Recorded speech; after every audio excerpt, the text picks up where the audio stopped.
What am I looking for? Oh yeah, my headset. It's charged. Get my ring light, my narcissist light.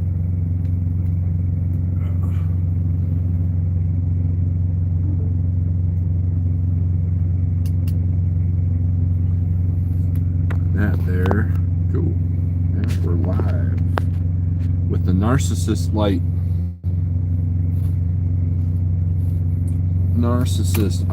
I'm sorry, ring light. I don't know how good the signal's going to be. My signal's been kind of wonky today. There it is. Alright, there's my echo. I got 3 people in here, no one chatting yet. That's fine. That's fine. I always kind of pay attention to the beginning of the live feed to see if anybody's in here, but a lot of times when I get going, man, I'm not paying attention. We're making coffee. We're at this dark truck stop. In other words, there's not a whole lot of light here. And you have to be real careful because there's a lot of junk. Like they're renovating this truck stop, so there's a lot of like industrial junk, like parts of roofs and shelves and all kinds of metal stuff. It's kind of treacherous here. But I tried to deliver last night before the weather got bad, but the receiver wouldn't answer the dang phone. And had they answered the phone, I would have been like, hey, if you want to stick around just 15 minutes after 5 so I can get here, you won't have to unload this in the rain. And so I'll explain that to them this morning as they're unloading my truck in the rain. That front moved through, and let's see. I don't think it's supposed to get any more severe.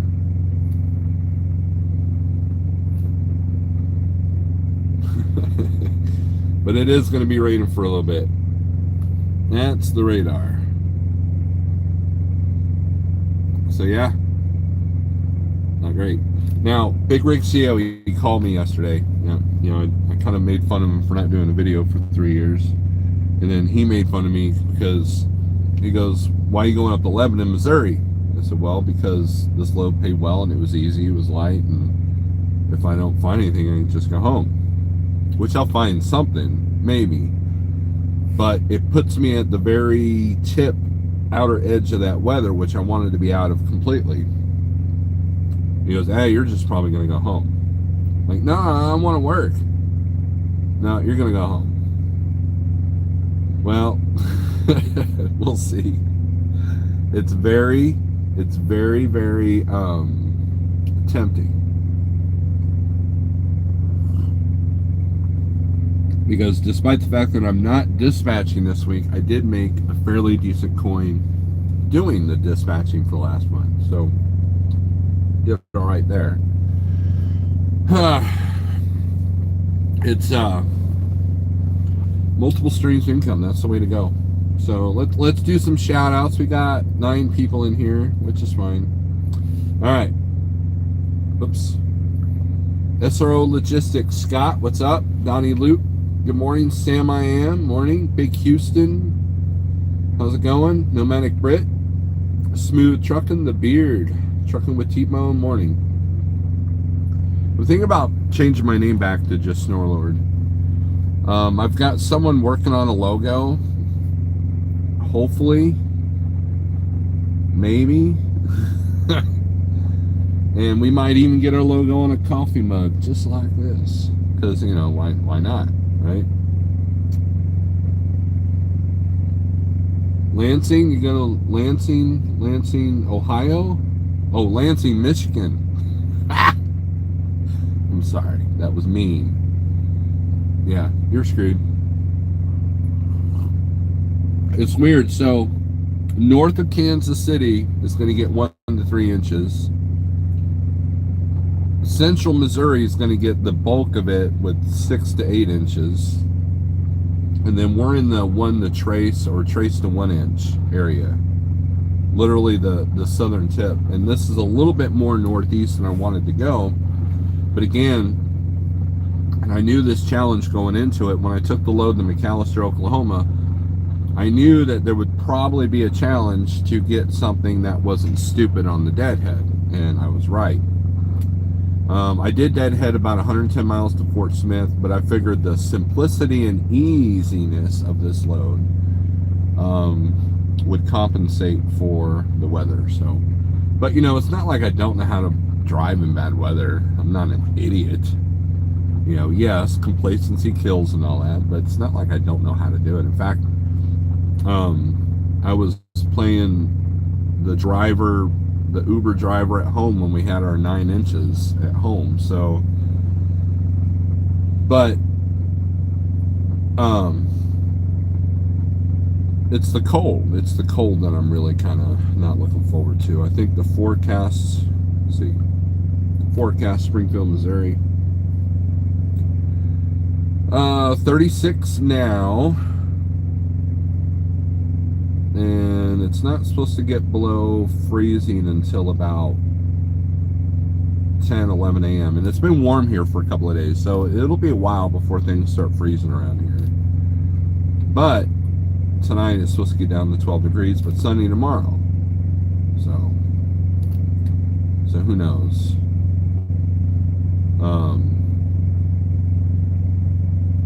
And I don't have far to go, so if I decide to go home, I can go home. Whatever I pick out of here is going to be either out of Rolla or Joplin or Springfield. That's it. I'm not going anywhere else. I'm not going to Maida in the woods. I'm not going to, Mountain Home, Arkansas. I'm not doing any of that. It's either going to be Rolla, Lebanon, Springfield, or Joplin. That's primarily where I'm going to pull a load out of. Snorelord Media Network. Oh man, I know. I just kept adding on to my name. Lil Dog kind of made fun of me for my long name, and he asked in one of James' best live feed, and he goes, "Can your name be any effing longer?" And I'm like, yes, it could. But the caveman thing is because of the beard and because I'm always in and out of the caves in Springfield. So it seemed appropriate. Now everybody has put trucker in their name, so I have to have that in there, and I am a metalhead. And so yeah, why not? Hail Rider, it's not too early if you're at home.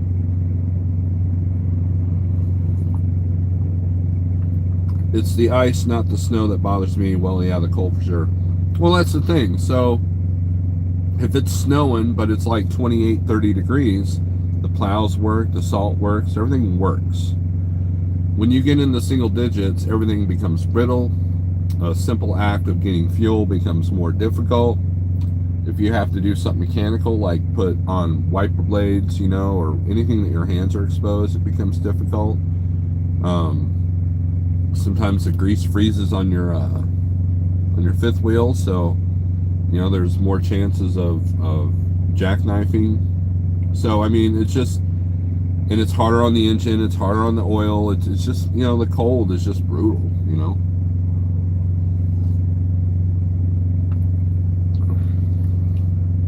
There you go. Drink your coffee. Yeah. And I watch Ice Road Truckers, and I'm like, man, how do they do that? I don't know. I guess you got to be. I guess people look at regular truck drivers like, I don't know how you do that. I don't know how you drive 600 miles in a day. Not realizing that it's actually more comfortable to drive a truck than a car 600 miles in a day. Trust me, I know. I did, 1,100 miles in a budget rental truck, and that wasn't too bad, or a Penske actually. But the car ride home, I drove half of it. I drove halfway from New York to Indianapolis. My sister took over because she had to be in Indianapolis by a certain time for a flight, and then I drove from Indy to Springfield. And I found myself wanting to get out, every 3 or 4 hours, because it's like sitting in a recliner. I mean, it's comfortable, but the sitting recliner, I can't do that all day. You got the captain's chair in these trucks, and you can move your legs, the steering's not so quick that you can kind of let go with one hand. It's not like any quick jolt will send you off the road like a car. It's more relaxing, right? I've got my music, I've got the CB radio, where in a car it's a little bit different. This pre-coffee, so I'm not responsible for this is pre-coffee, so I'm not responsible. Hell Rider, you got to get one of those coffee makers that have the timer on them. You set it up the night before, and boom, when you wake up, there it is. Big Houston, I-80 Wyoming is closed. I was watching DIY and Cassius King. Cassius King was live last night, and he had DIY on with him. They make a good pair, just like Pale Rider and I in his live feeds, right? And someone had mentioned about Wyoming, Laramie, around Laramie, it was closed, and he was like, yeah, it's probably going to be closed till April. So, which is kind of the gist of it. And that's the other thing. So you may be able to drive in snow, but if they shut the interstate down, they shut the interstate down. So if you don't have an APU, you're idling your truck, because obviously if the interstate's closed down, it's because it's cold and snowy, right? Either there was a big pileup and they're still clearing it, or because of the weather, or the weather is so bad that they don't even want to take the chance. So either way, you're idling your truck or your APU, and so that costs money, and so now your profit margin goes down. So it's and you're sitting for 2 or 3 days. You're not being productive. Wheels aren't moving. You aren't earning, right? And so that's why I avoid the weather as much as possible, so I can always keep moving. Try driving a Jeep Wrangler any distance. Truman, I can imagine. Jeep people are a different breed in and of themselves. I think that if you get a Jeep, you got to be obsessed in the culture. Like, you don't just, like, I don't think there's casual Jeep drivers. In Truman, if you're a Jeep driver, I mean no offense, but I think that, you buy a Jeep, now all of a sudden people are waving at you, and there's a cult, and you're like, we're Jeep drivers, and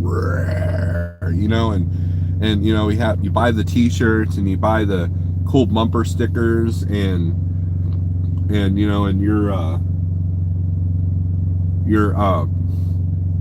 in a culture now. It's a whole culture. It's a whole cult, right? Am I wrong? I mean, I could be wrong, but I don't think there's such a thing as a casual Jeep owner. Some people have mall Jeeps, male Jeeps. All right, don't tell me what to do. You can set the cruise and head to the bunk. That was a joke for the people that don't. I've heard of wrecks happening now. There was an infamous wreck where someone had an RV and they put it on cruise control and got up to make a sandwich, and that did not end well. But soon that will be different. Soon you will have driver assist where you can get up and make a sandwich.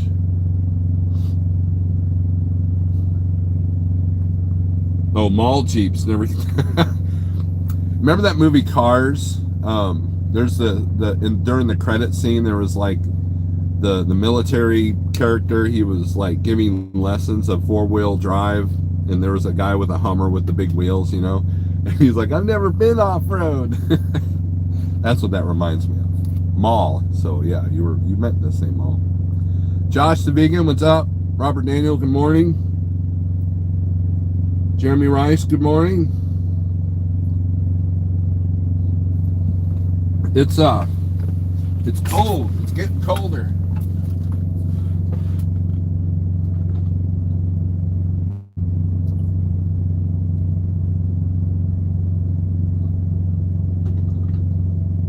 only bad part about this small coffee pot is that I usually have to make two pots. One to fill up the mug and one to chit chat with you guys. So, I've been getting a little bit of criticism for the blue light comment I made on my last live feed.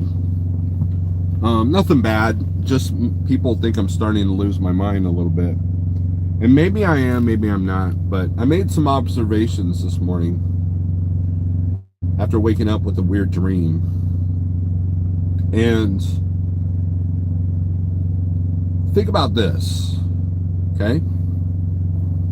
Think about this. We have free will. Human nature. Think, war and killing and tribal and all that stuff has been in our human nature. That's a part of who we are. If you watch 2001: A Space Odyssey, in the beginning, where the monkey-looking things learn to use tools, and what's the first thing they did with the tool? They kill another monkey thing, right? So we're animalistic by nature, okay? It's human nature. Human nature says people with power will abuse the people without power, predator, prey, and if you're not like us, we will kill you. That's the tribal. We're naturally tribal, right? Even the Native Americans had a very war-torn history before white men came along and kind of disrupted things. And in Mother Nature, you see that. So like a male lion will kill all the male lion cubs when they come into a new pride, right? So I mean, it's nature, right? It's nature. And so when you look at war and you look at power and you look at ego and you look at evil, you look at good, these are all parts of our nature, right? And so if you have a thought, like you might think, like, someone cuts you off, you're like, man, I should put them off the road, push them off the road. But you don't do it, right? You withhold that. You have a filter. Because if you're level-headed, you have that filter on, right? And by the way, I'll get into the whole title, I'm Not Level. It has nothing to do with what I just mentioned. It has something to do with the truck. And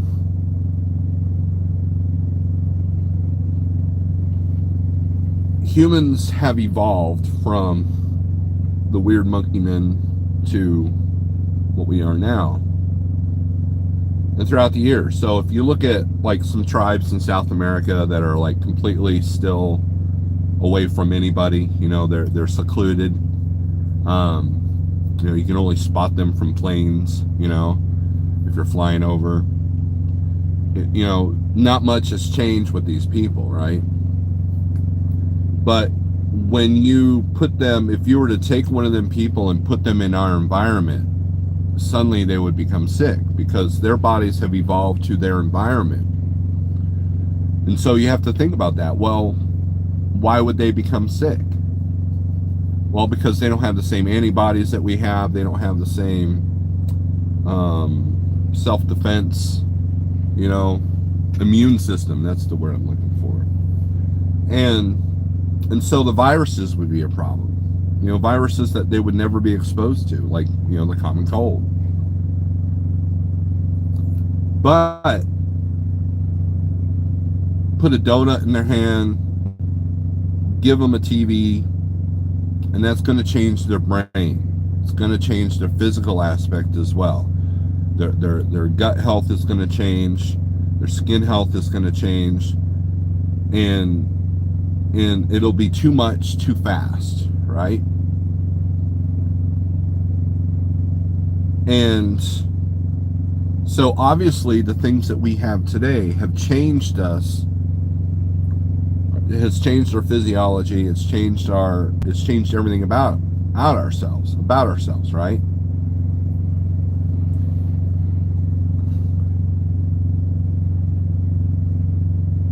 And I feel that modern technology has thrown that into overdrive. So our bodies are physically different and our minds are physically different. Our brains are physically different. And so there's a lot of things. So next thing you know, the guy that goes, man, I should push that guy off the road, now you're doing it. And you don't know why. You don't have any control. And that's kind of where, that was kind of the epiphany I had this morning. It's like, what if that's what's going on with this world right now? Because if you watch The Social Dilemma, you can see how easily social media can stir a group of people, how easily it exasperates the mob mentality. Back in the old days, like the witch hunts, you get people all riled up out of fear, and next thing you know, they're not thinking right, and you're able to manipulate them to do whatever you want. Now we can do that with this, right? And so it's not. It's the ability to use social media. Well, why do you have that ability? Why is neuromarketing a thing? Well, it just shows that we're changing our minds, we're changing our bodies with everything, with the food, the environment, complacency. Nobody's tough anymore. You might think you're tough, but you might be physically tough, but then mentally you might not be, and you might be mentally tough, but can barely get out of bed because you feel so horrible. So there's a lot of things going on that just kind of, it's got me thinking about a lot of things and what we're dealing with in our country and what we're dealing with in our world. We have people literally calling truck drivers terrorists, and it's a crazy world. So anyways, the reason why I've labeled it I'm not level is because I'm not. My leveling valve for the sleeper it runs out of air overnight, so when I wake up my truck's like this. So liquids are a challenge. So I have a habit here recently of looking at the root of the root problem, right? Let's do some shout outs. We got some people in here. Let's see. Cool Trucking, good morning. Or with the coffee thing, don't drink so much coffee. Well, that's lame. Other Trucker James Best, good morning. Self-control. Truman, have you watched any of the live footage from Ottawa? No violence, solidarity. Truman, I have watched a little bit. When I was at home, there was always a live feed on, and it was just people just kind of like, there was no violence, And what did we see a couple of years ago? Nothing but violence. Mr. Charles, good morning. Sage News Network, He Now. Jerome Jones, good morning. Grafton, how's it going? Overtaxed. Dave, you coming in this weekend? Maybe I'll go home just to hang out with you and your wife.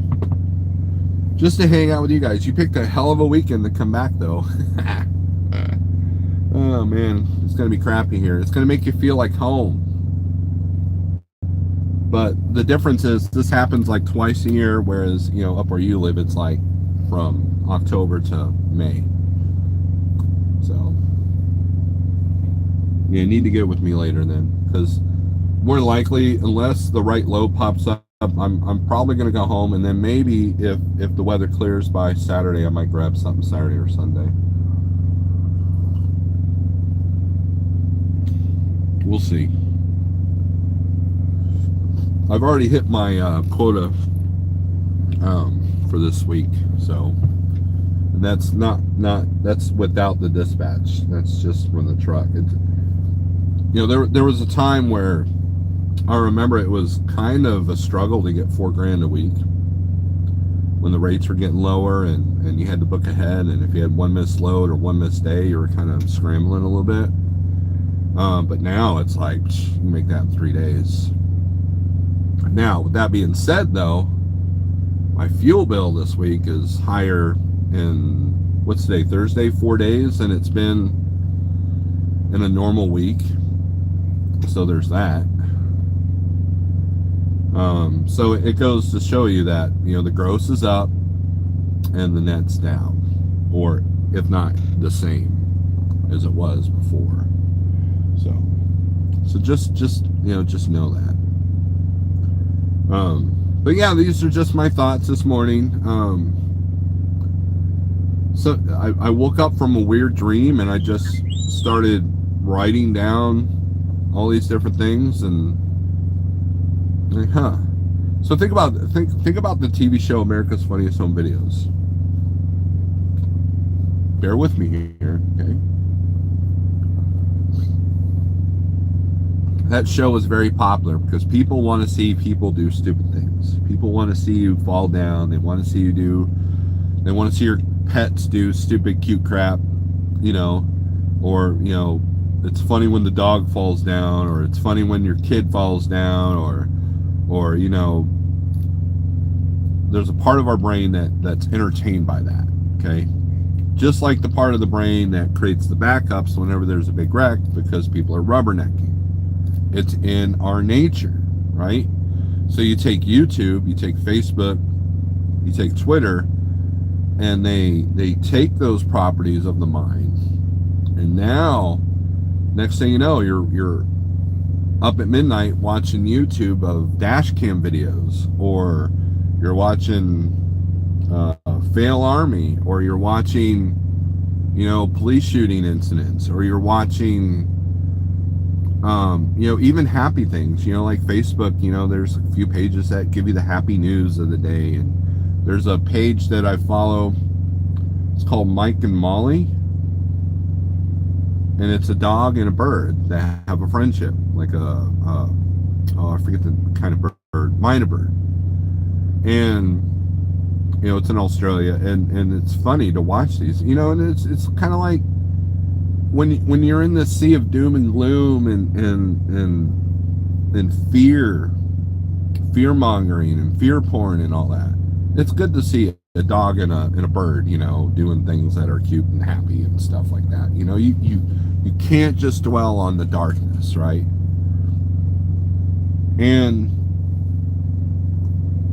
But there's a part of our human nature that wants to dwell in the darkness, that wants to dwell in the light. And so those two extremes are magnified with our current world today, which is why you're seeing the insanity, which is why you're seeing the wokeness, which is why you're seeing people lose their freaking minds over nothing. The Karens, the whole,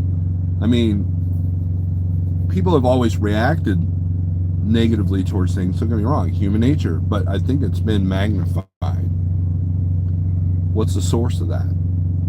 That's the question. Diane had a sudden stop the other day because of rubberneckers. I don't know if I got that alert or not. Cool trucking. I think maybe I did see that. Or no, that was one of our other drivers. He had someone just kind of cut him off, and he had to slam on the brakes. Oh sir, I saw you. You passed me. You didn't even wave at me. That had to been you. There's only a couple of trucks that have the screaming chicken on the hood. I'm sitting there driving along, and I look. I was on the phone with I believe Scott. And I look in my mirror and I see the screaming chicken truck coming at me. And so, because I'm doing 63, you were doing a little bit faster than that. And I honked my horn right when he passed. And I think he looked over like right at the wrong moment. So, but I saw you, oh sir, I saw you. You're wearing your vest. James Best should be proud that you're wearing your vest while driving down the road.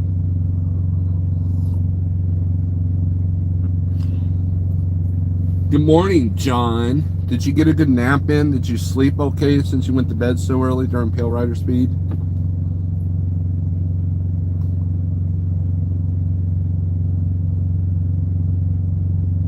TK, when are you gonna give up the orange and come to the spot? Huh? Huh, TK? Huh? Especially, how did you fare with the whole Big Orange going down on their computers? Had a good conversation with Nomadic Brit last night. He was parked and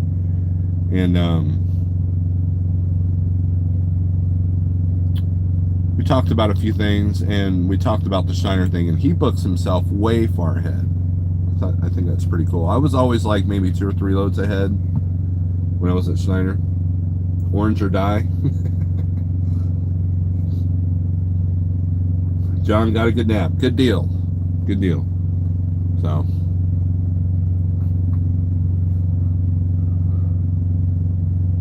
I like, oh sir, I like how the trailer has got that step thing. If that was really you. I was home because the truck was in the shop per usual. Yeah, my mill light came on after I dealt with the fuel thing, and it has not turned off yet, and it's been 4 days now. So if it doesn't go off today, I might put it in the shop. I think my thermostat's going out because the temperature gauge is only showing 170 at the highest. So, and I know that's not good for the truck. I've replaced the thermostat once before, so this truck needs some TLC. That was one of the other reasons why I wanted to get out and about, because I wanted to see what this thing's going to need. But I did get a compliment from the Loves guy when he came and primed my engine. He's like, "What year is this truck?" And I told him. He was like, "Wow, your engine looks clean. Do you wash it?" I'm like, "Nope, never wash the engine. Never wash your engine. Steam clean it, but never wash it." I told him it's been steam cleaned a couple of times, but only because they got to fix a leak or something like that.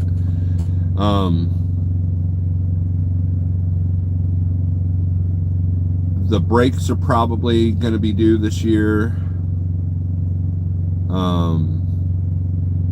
And I'm kind of wondering about the EGR valve. So that was me on I-44. I didn't know that was you till after I had already passed you. Windy day, was on the way to Fort Worth, then Vegas. Wow. Oh, are you going up to Vegas to join the party there, Oster? I had to put another power steering pump on, put one on shortly after getting it. Wow. Hope it was under warranty.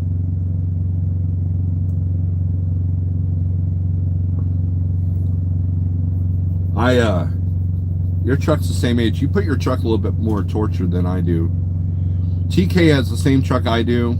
It's a different color, but it's the same, X Prime. Serial numbers aren't the VIN numbers aren't too far off from each other.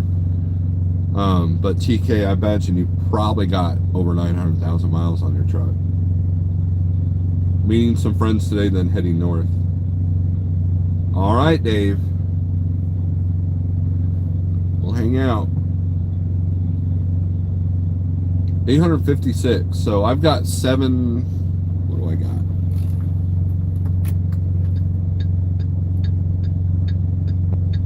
I've got 711. 711. So who works harder, TK, you or me? Of course, you had your truck before mine too. I remember you had the SFI T680, and then you got into your own T680. And then I remember asking you questions about, because the oil pressure was different on these. When the air compressor kicks on, you can feel it. The air compressors on these things are monsters. Jose, what's up?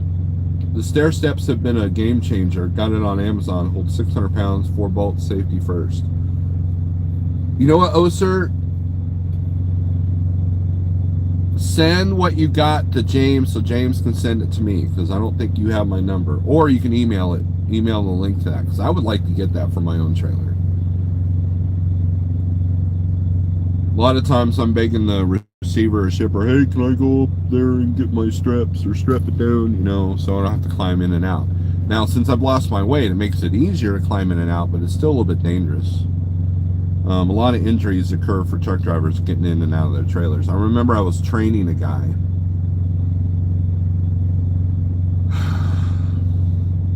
He was not one of my best trainees. And so as a trainer, what I like to do is I make the trainee sweep out the trailers. Before I had a leaf blower in the truck. So he was up there sweeping out the trailer. I go get my coffee because, you know, I'm the man with the power, so I'm commanding him, right? And I come back out and I got him a coffee. I think I was bringing him coffee, and he's done, and he jumps out of the trailer like you jump out of the back of a pickup, and he hurts himself. Next thing you know, we're grabbing a load back. He can't even drive at this point because he messed up his leg. Can't even run the clutch because we at Transland were training with manual transmissions. And so we get back to the yard, and I get yelled at by safety. Why did you let him jump out of the trailer? I said, I don't control the guy. I didn't know he was going to jump out of the trailer. I was at a distance when he jumped out. If I would have seen he was getting ready to jump out, I would have said, hey, don't do that. Well, you should have done something to stop it. Like, so he took 2 weeks off, then I finished his training after that. But yeah, never jump out of your trailer full on like you're jumping out of your pickup, because it's a little bit higher than you realize. You know, ask any flatbedder that's fallen off their trailer, you know, that wasn't a step deck. You can get really seriously hurt. Good morning, Hot Seat. Can you expand a little on washing versus steam cleaning an engine real quick? Okay, so steam cleaning, there's no pressure.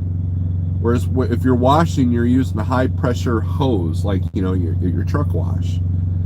And so the same power that can peel paint and all that stuff, while these truck washes will spray the wires. I mean, they're not truck drivers. Most of the guys working at a truck wash aren't truck drivers, so they're spraying the wires, they're spraying everything, and so that water can get into places that normally it couldn't get in. So it'll mess with the sensors, it'll mess with the wires, it'll mess with, you know, and it can actually put holes in the hoses, you know. It puts pressure on the clamps, you know, so it rips the hole. And so I remember I was getting fuel at the Petro there in Hammond, Louisiana, and I watched the truck go from the truck wash there into the fuel island. He shut his truck off, he goes in, comes back out, truck won't start. And I go, did you run out of fuel? He's like, no, I didn't even get fuel. Something had been messed up when they washed his engine. You know, he opens his hood and there's water pouring off the engine. Never get your engine wash from the truck wash. Now, steam cleaning is a little bit more expensive, but you only have to do it a couple of times. In most shops, if you have like an oil leak, they'll steam clean the engine to see where that oil leak is coming from, or, you know, coolant leak or anything else. And so, you know, you can get a steam cleaning. It doesn't put any pressure, it doesn't mess with anything. Whereas power wash, you know, you're taking a guy that's making $12 an hour who's going to go home and not care about your truck, and you're giving him a high pressure hose to mess around with the most expensive part of your truck. So that's how I look at that.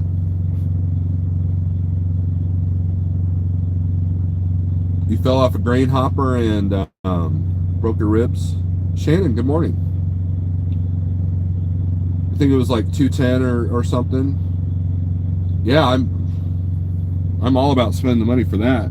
I've been looking to get one of those anyways. That and a handle to put on the door. I need to replace my rubber pads that go against the dock soon. Those are due. You know, but the trailer's been solid. Wood. But yeah, send James the link so he can send it to me, or email me.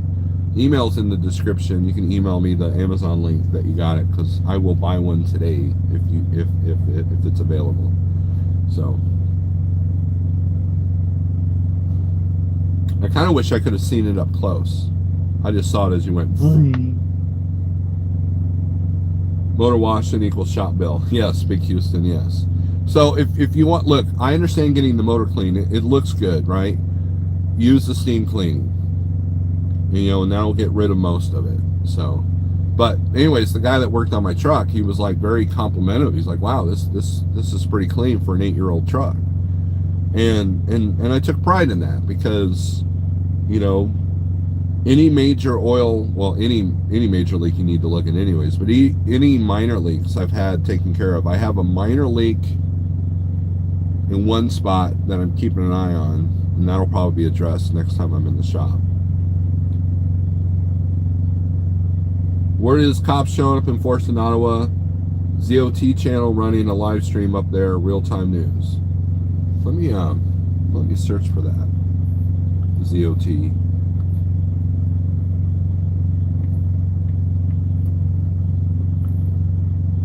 I'm going to subscribe to that.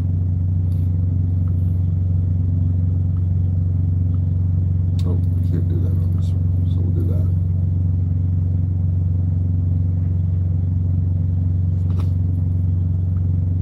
Getting real live news is an issue. There's a news program that I watch called Agenda Free, and he's been following the Russia-Ukraine thing, and he went live last night.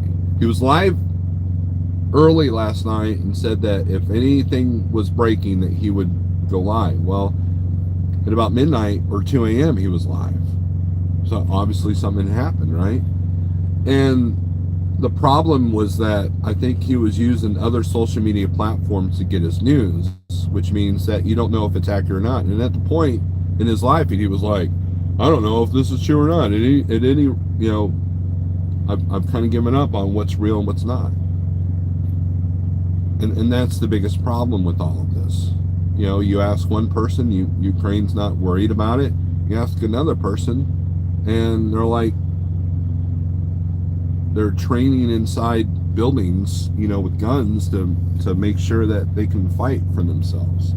So, I mean, so perspective is everything. And so at some point, you don't know who to believe. And here's a perfect example. So, one of our local news outlets got on Facebook and said, do you think that Springfield is a violent town? Well, if you ask the people, and so I was looking at the comments, the answers, and someone had to do the laughing emoji every time someone said yes.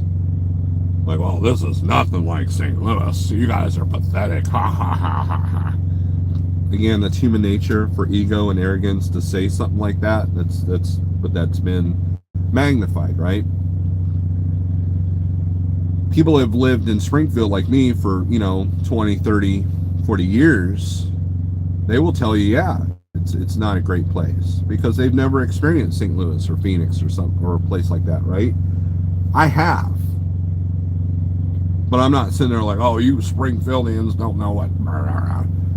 Don't get me wrong, it's getting worse. But so my answer would have been, oh, it's kind of in the middle of the ground. We're heading there, but we're not there yet. We're heading to like Little Rock realm, kind of a deal. Because the drugs and the gangs have moved in, quite a bit in the last 10 years, especially the last 5 years. But it's all perspective. So one person's laughing at the fact that Springfield's a violent town, the other person's freaking out because that's what they see. So if you live on the south side of town and in a gated community, you're going to have a different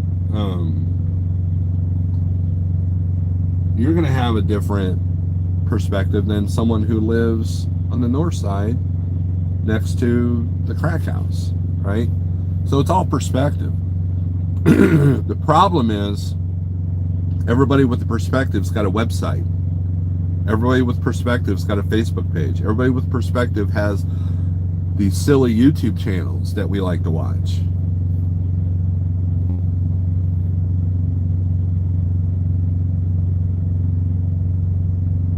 I took your advice, got rid of lots of negative YouTube. There you go, Sean. That's the way to do it. They say cops staging in buses at some stadiums up there.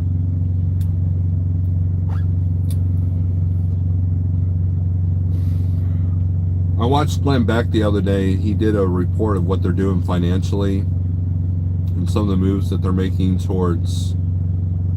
They had an interview with Google's or YouTube's president, and some of the things that they're saying. The internet is literally begging for the government to come in and start regulating things. For speech reasons. But anyways, we won't get into that. Cascade, good morning. Is that why you got them toys at home? Yeah. Well, look, Houston, it's. I don't know. It took me a minute, but I saw a video today. This morning, it was active self-protection, where this guy just rode up two guys rode up on a motorcycle. It's probably overseas somewhere, and instead of like robbing these people at gunpoint, he just flat out shoots them and then robs them.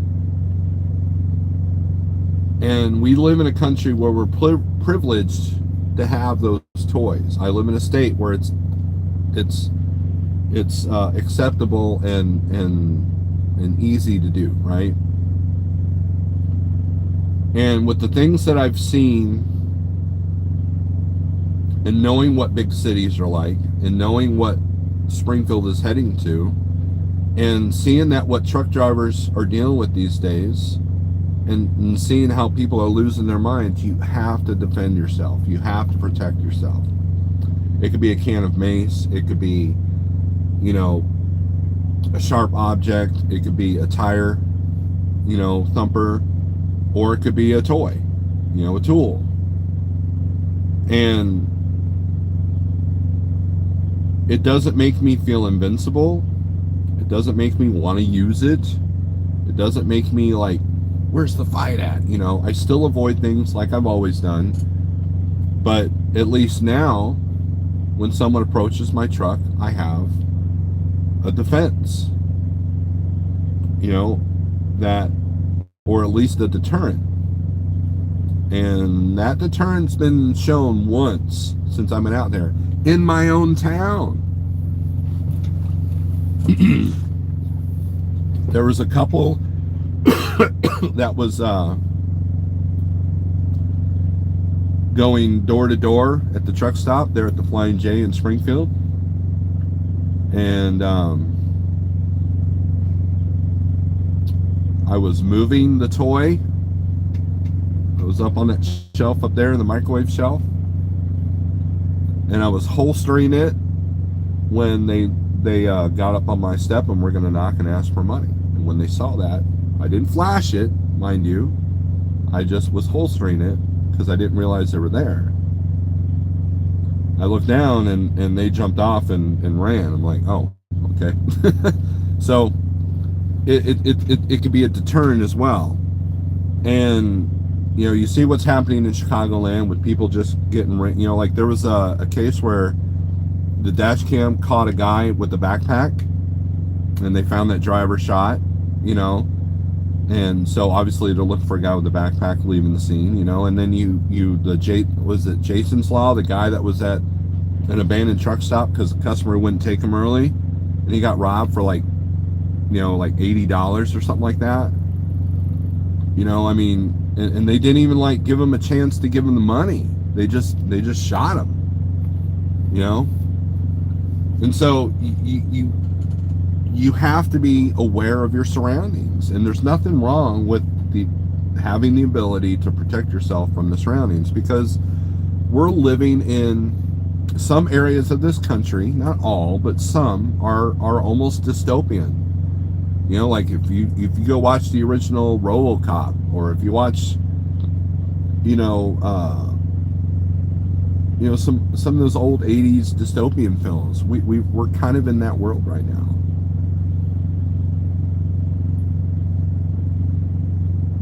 Oh, Cascade and Big Rig are asking about the truck. So the mill light is still on. It's still showing the same code, but I'm hoping if it doesn't go off today, I might put it in the shop next week. So we are all experts of our own opinion. You're right, CDN, which I've been meaning to have a chat with you. I know I keep saying that. Tater salad, Mad Max, yes. And you go to the first Mad Max, before the war started, right? And that's kind of where we're at.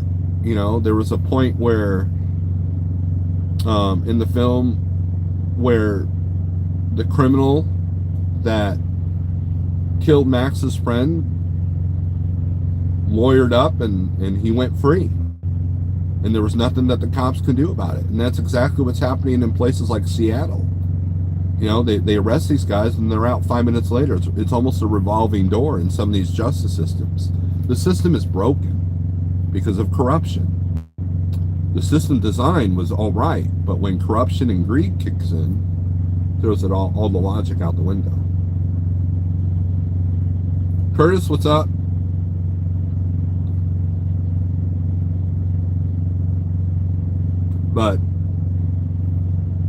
But yeah, that picture in the thumbnail, that's the mill light that's been staring me in the face. And the other thing that's coming up on my dash is the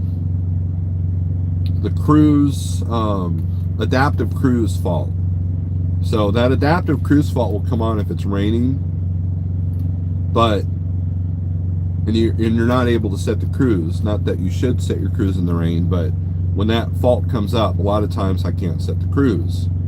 So so you have to make sure it's clear of, if it snowed but the roads are dry and you got snow on that sensor, you have to clear it off or whatever. Or if someone slams on the brakes in front of me, it will shut that off too. But the fault is on there, but it's not. I can still set my cruise. It's still slamming on its brakes. It just won't adapt to the car in front of me or the truck in front of me. So like if I'm cruising at 60 and there's someone ahead of me cruising at 58, normally my truck would get to us like, I think 2 seconds behind that, and then it'll adjust to the speed of the vehicle in front of me. Whereas now it's like, it'll just shut off. It'll just be like, oh, hey, and then slam on the brakes. But you got to be paying attention anyways. They're trying to recall Los Angeles District Attorney George Gascon. He is letting everyone go free. In LVC, I don't know what it is, but that's happening in many parts of the country. And there's got to be a root cause. If something doesn't make sense, there's got to be a reason, right? Why would that guy do that? Why would George Gascon be letting everybody go free? Why is he doing that? What's the end game to that? So, but anyways, I was waiting for light to come out because I got to go into a Walmart store parking lot, not use their docks, and try to get unloaded at the construction crew. And I went in there yesterday afternoon. Was lucky to get out. I had to go through Lowe's parking lot to get out because they weren't there and they were kicking all the trucks out of there. So I came up to this truck stop. That's here. I'll show you what I'm talking about with the junk. There you go. I don't know if you guys can see that. So.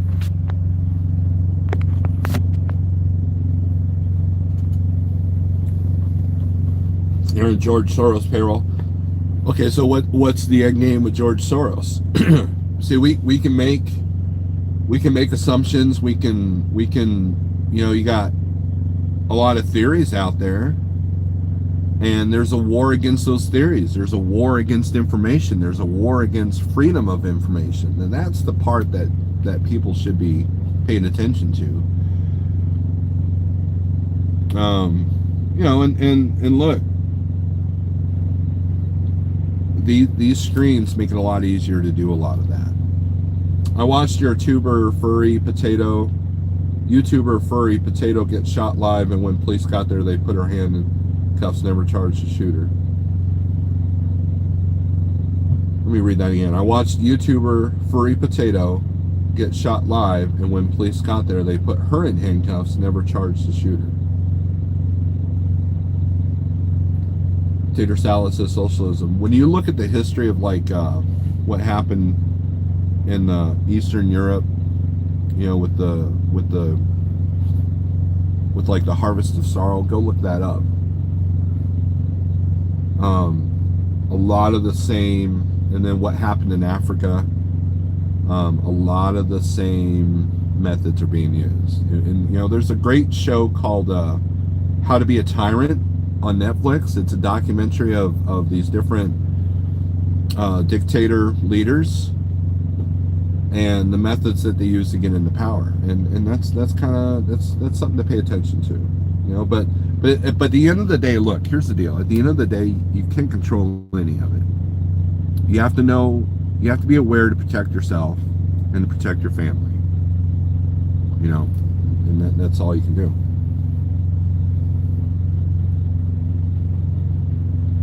Email due to Amazon link for the trailer steps made by Retract. Thank you, oh sir, I appreciate that. I will definitely give that an order and give that a look and probably order it today. I agree, Curtis. I agree. Look, that guy looks shady to begin with. I mean, he's kind of like, you know, we're talking about 80s dystopian films, and when you see like the typical leader in those films, that's what he reminds me of. Furry Potato is a man, not a her. Okay.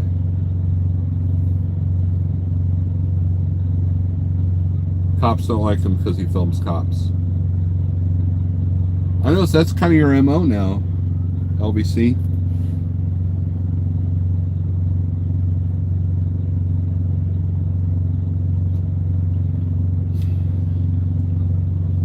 Anyways, I think we're gonna call it. We got 3 more minutes and then we'll call it, because I only like to do these for an hour. I'm not James Best.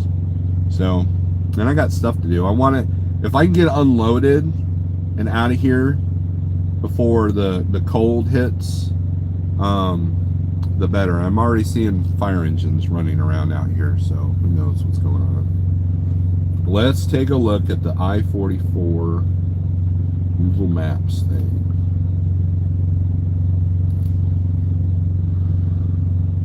It's still green. Everything is still green. Oh, look at that though.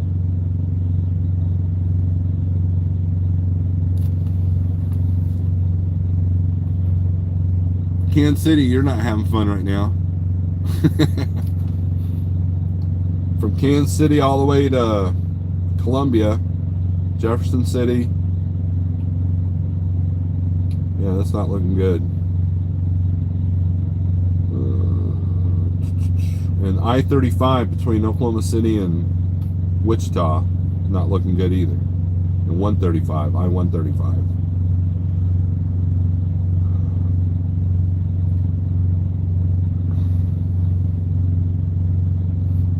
Look at New York.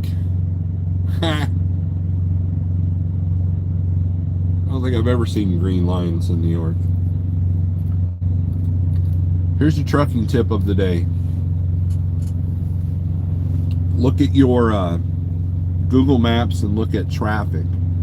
Even if you don't use it for navigation, use it for kind of a live monitor, where you can see the flow of traffic. You know, I was in Dallas during an ice storm, or the beginnings of an ice storm, and I was trying to get out, and before I took off, I was looking at where all the red places were, and the worst red places, I would avoid those, and it got me out of there just in the nick of time. So, and that's real live, you know, time. You know, it's live traffic is a really great tool.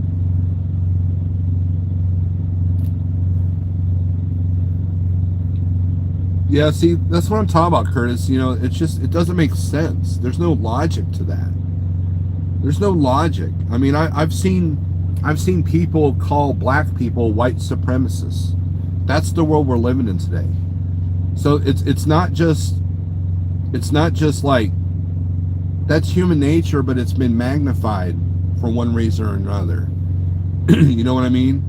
People aren't using their heads anymore. People aren't using their common sense, and and that guy has power.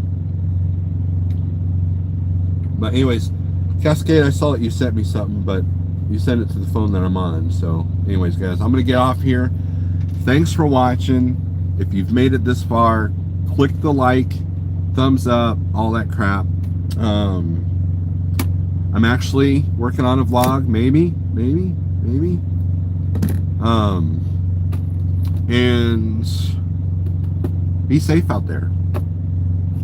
Peace.